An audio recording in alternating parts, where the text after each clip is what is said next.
Do you ever feel self-doubt when making decisions and really want to be able to know when something is wrong for your life? In this video, we are going to be sharing the secrets to tuning into your intuition so you can make decisions for your life confidently and reduce your self-doubt.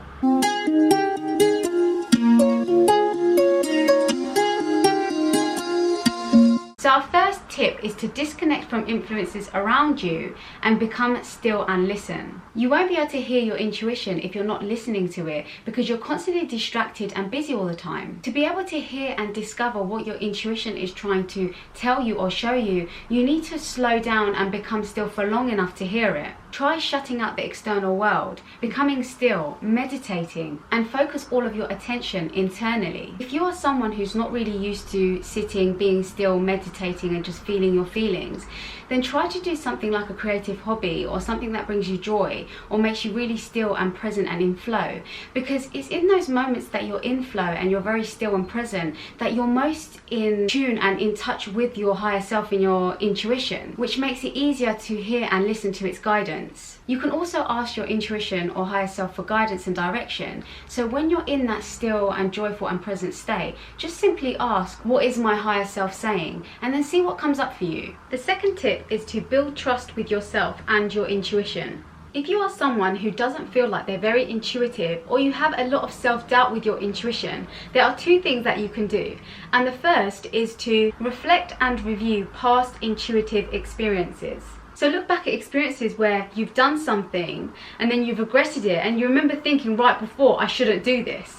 Or where you've not done something and then afterwards you realise that you thought that you should have done it. That's your intuition. Sometimes even when things feel off and you're not sure why, that's your intuition. Review those experiences and remember what that feeling of inner knowing felt like so that when it comes up in the future you can recognise it and it will be easier for you to build a stronger understanding of what your intuition feels like. The second thing you can do to build trust with your intuition is to act upon your intuitive feelings. So when you have experiences where you feel like your intuition is trying to tell you something, act upon what it's trying to tell you. Now, we don't recommend that you do this for big life decisions or really big choices, but the smaller decisions that you need to make. So if you get a thought to do something, maybe it's a random thought that came to you when you were feeling quite peaceful and joyful and it just feels right, then do that thing and see what happens and see how it feels and how it turns out. This way you'll start to strengthen your understanding and connection with your intuition, and with experience you'll also be able to identify when it's your intuition speaking and when it's just the thoughts and your mind. Would love for you to share in the comments below what experiences you've had where your intuition told you not to do something,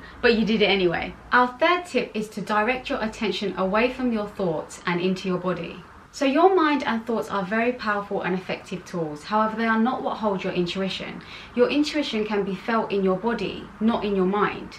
Therefore, the more you're thinking and the more time you're spending in your mind and your thoughts, the less in tune you are with your intuition and gut feelings. The truth is, many of us who live in our minds and our thoughts tend to rationalize away our intuition and gut feelings, which makes them not very useful. So in order for you to tune into your intuition, you need to direct your attention away from your thoughts and your mind and into the present moment and the sensations you feel in your body. You have to pay full attention to your physical sensations and what you're feeling because your intuition is in your body. So pay attention to feelings like tightness in your gut or chest, contraction, heaviness, feelings of openness, expansion, and lightness.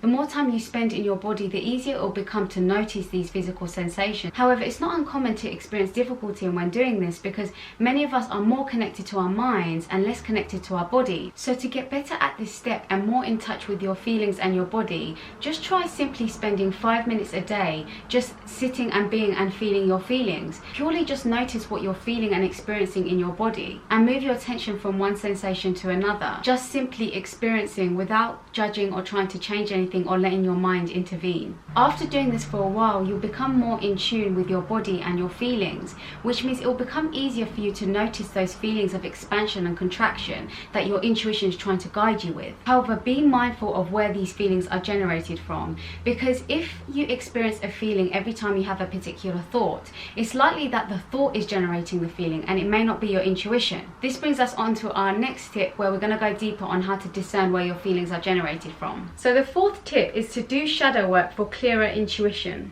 So sometimes it can be confusing to know whether something is coming from our intuition or whether it's coming from our thoughts.